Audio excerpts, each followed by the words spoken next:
പ്രവാസികൾക്ക് പൊതുവെ അവർ അധിവസിക്കുന്ന രാജ്യത്തെക്കുറിച്ച് അവിടുത്തെ നിയമങ്ങളെക്കുറിച്ച് പലപ്പോഴും പൊതുവായി ഒരു അറിവില്ലായ്മ പലപ്പോഴും വരാറുണ്ട്.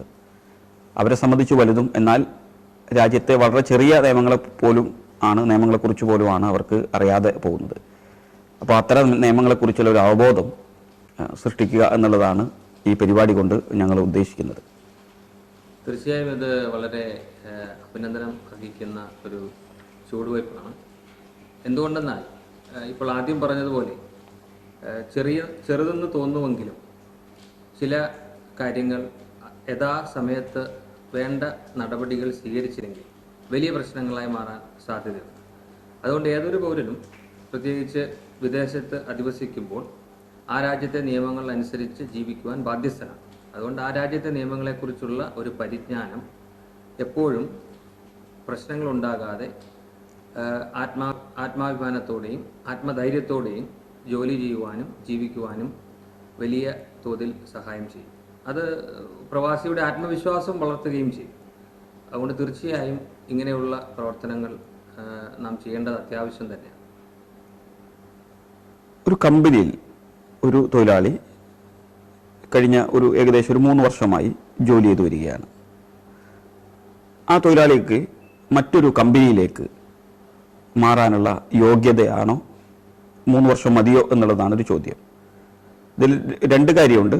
ഒന്ന്, ഒരു ചോദ്യം വന്നിട്ടുള്ളത് അത് പ്രൊജക്ട് വിസയിൽ, ഗവൺമെൻറ് പ്രൊജക്ട് വിസയിൽ വന്നിട്ടുള്ള ഒരാളാണ്. 5 വർഷത്തെ പ്രൊജക്റ്റാണ്, പക്ഷെ 3 വർഷമേ ആയിട്ടുള്ളൂ മാറ്റം കഴിയുമ്പോൾ. മറ്റൊന്ന്, സാധാരണ നേരിട്ട് ഒരു കമ്പനിക്കകത്തേക്ക് ജോലിക്ക് വന്ന ഒരാളാണ്. അയാളുടെ വിസ മാറ്റത്തിന് പ്രത്യേക കാലാവധി ഉണ്ടോ? ഇത് രണ്ടും 2 രീതിയിൽ വേണം കാണാൻ. ആദ്യം പ്രൊജക്ട് വിസയിൽ വന്ന ആളുടെ കാര്യത്തിൽ ഇപ്പോൾ പുതിയതായി ഗവൺമെൻറ് പല റെസ്ട്രിക്ഷൻസും പ്രൊജക്ട് വിസ ഒരു കമ്പനിയിൽ നിന്നും മറ്റൊരു കമ്പനിയിലേക്ക് ട്രാൻസ്ഫർ ചെയ്യുന്നതിന് ഏർപ്പെടുത്തിയിട്ടുണ്ട്. അതുകൊണ്ട് തന്നെ തീർച്ചയായും ഇപ്പോൾ അദ്ദേഹം വന്നിരിക്കുന്ന പ്രൊജക്റ്റ് കാലാവധി കഴിയാതിരിക്കുകയും 3 വർഷം മാത്രം, 5 വർഷം പ്രൊജക്റ്റ് കാലാവധിയിൽ വരികയും 3 വർഷം മാത്രം പൂർത്തീകരിക്കുകയും ചെയ്തിരിക്കുന്നത് കൊണ്ടും പ്രൊജക്റ്റ് വിസ മാറുന്നതിന് പുതിയതായി കൊണ്ടുവന്ന റെസ്ട്രിക്ഷൻസും കൂടി കണക്കിലെടുത്താൽ ആ വിസ മാറ്റം ഇപ്പോഴത്തെ സാഹചര്യത്തിൽ ബുദ്ധിമുട്ടായിരിക്കും.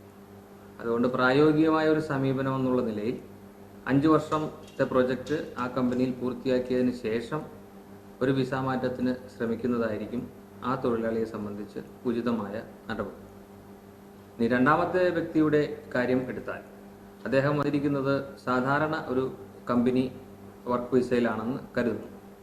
അങ്ങനെയുള്ളവരുടെ കാര്യത്തിൽ ഗവൺമെൻറ് കുറേയും കൂടി തൊഴിൽ മന്ത്രാലയം കുറേയും കൂടി അനുകൂലമായ ഒരു നിലപാടാണ് പുതിയതായി കൈക്കൊണ്ടുവരുന്നത്. അദ്ദേഹം 3 വർഷം ആ കമ്പനിയിൽ പൂർത്തിയാക്കിയിരിക്കുന്നതുകൊണ്ട് തൊഴിൽ നിയമത്തിൽ പറഞ്ഞിരിക്കുന്ന നോട്ടീസ്, വിടുതൽ നോട്ടീസ്, 3 മാസത്തെ വിടുതൽ നോട്ടീസ് നൽകി കമ്പനിയുടെ നിന്നും റിലീസ് വാങ്ങിക്കുന്നതിനുള്ള ഒരു അവകാശം അദ്ദേഹത്തിനുണ്ട്.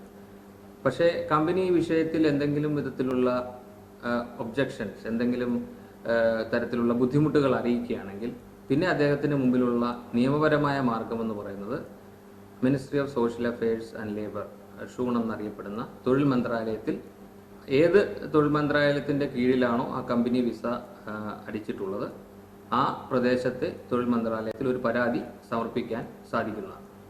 അങ്ങനെ ആ പരാതി തൊഴിൽ മന്ത്രാലയം പരിഗണിക്കുകയും ആ പരിഗണന അനുകൂലമായി വരികയും ചെയ്യുകയാണെങ്കിൽ അദ്ദേഹത്തിന് പുതിയ കമ്പനിയിലേക്ക് വിസ മാറാവുന്നതാണ്. പക്ഷേ ഈ വിസ മാറ്റം അനുവദിക്കുന്നത് വരെയുള്ള കാലാവധി പുറത്ത് വേറൊരു കമ്പനിയിൽ പോയി ജോലി ചെയ്യുന്നതിന് ഒരു കാരണവശാലും നിയമം അനുവദിക്കുന്നില്ല. അത് എല്ലാവരും ശ്രദ്ധിക്കേണ്ട ഒരു വിഷയമാണ്. സാധാരണ പലപ്പോഴും നോട്ടീസ് കൊടുത്തതിന് ശേഷം 3 മാസം കഴിയുന്ന മുറയ്ക്ക് ഷൂണിലൊന്നും പോകാതെ തന്നെ പുതിയ കമ്പനിയിൽ പോയി ജോലി ചെയ്യുകയും മറ്റ് പല നിയമപ്രശ്നങ്ങളിൽ കൂടുകയും ഒക്കെ സംഭവിക്കുന്നത് സാധാരണമായി കണ്ടുവരുന്നുണ്ട്. അതുകൊണ്ടും കൂടിയാണ് ഈ വിഷയം എടുത്ത് പറയുന്നത്. ഇതിനകത്ത് യോഗ്യത മാനദണ്ഡമായി ഇളവ് അനുവദിക്കുന്ന സാധ്യതയുണ്ടോ?